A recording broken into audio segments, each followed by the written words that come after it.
I've been coming to IDEAcon. This is roughly my, I think, 17th year. Some of the benefits of attending this conference are, just the networking with a lot of great other educators, learning about what's new in the educational realm.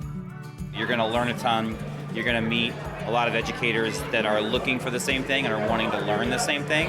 And you're going to hear from some of the best speakers that we see all the time as we go around to different conferences. So it's an amazing event.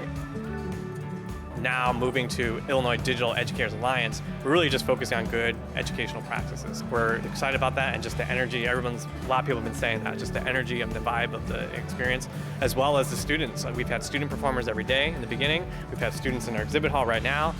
So a lot of the other opportunities that we've offered for our attendees have just been really exciting and innovating. It's not just a tech conference for techies, it's a conference really for everyone.